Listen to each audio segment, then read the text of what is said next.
do is then we have to sort of go back and produce new models or adjust our original model. So let's take a look at how Lave and March did that in their book excerpt. So here's an example. They started with the example of contact and friendship. So the social fact, they said that social patterns of friendship amongst college students.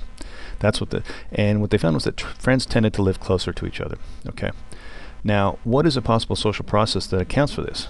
So they're thinking, what can account for this? So think about it for a second and think about some of the things that they argued, and pause this right now and think about what could have produced this phenomenon that friends tend to live close to each other on college campuses. Well, they argue for some, and I won't tell you what they are, but they argue they look at some, and then they argue, well, what about changes in patterns over time, right? I mean, is it true that that does this hold for freshmen the same as it does for seniors? And if it doesn't, what does that tell us? If it does, what does that say about this phenomenon? Okay. And what are further implications or predictions, right? Can you think of some? I mean, can you think of some that they argued about? So they listed a couple of possible social processes, right? One is about contact, right? The fact is that just the people who are brought into, who live close to each other, generally become friends, right? And if that's the case, right, can you think they offer a further implication? And remember the implication about race and neighborhood segregation, right? Remember that. So think about how what that further implication is. And so are these new implications true, like the implication that they argued about the race and residential living and friendship, right?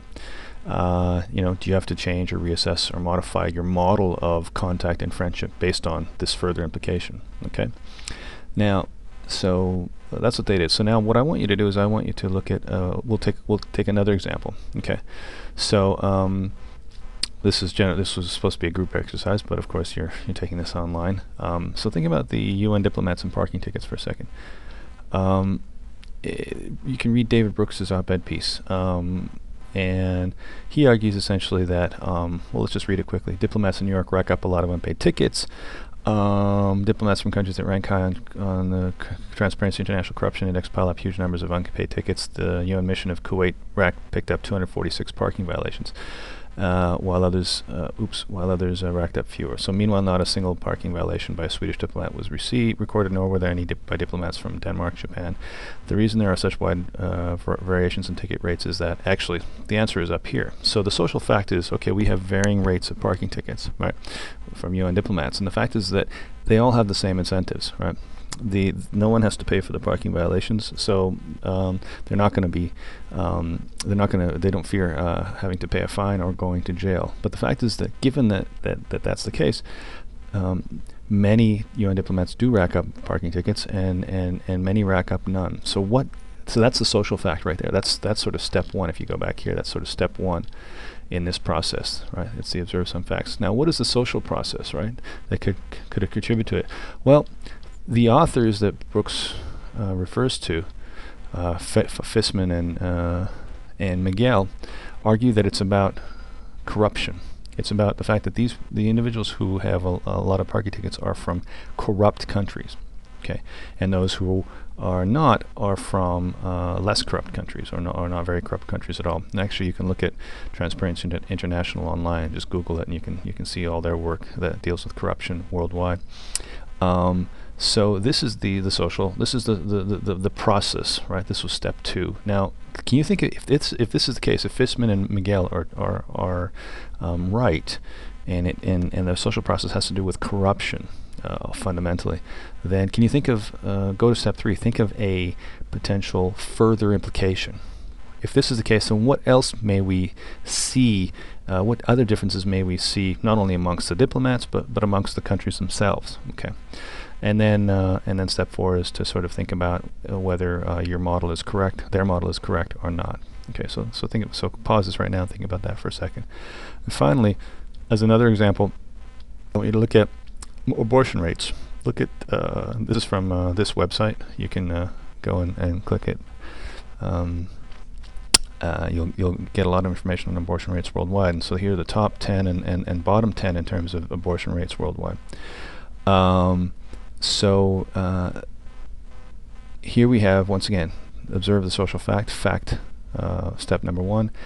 There are some countries, Russia, Greenland, Bosnia-Herzegovina, Estonia, Romania, Belarus, Hungary, etc., that have extremely high abortion rates. Well, high abortion rates, and others that have very low abortion rates. Suriname, Puerto Rico, Poland, Chile, Panama, etc. What accounts for so this is your social fact, step 1. What process do you think accounts for why these countries have high rates and these countries have low rates? Okay. The U.S. rate actually is about 20%.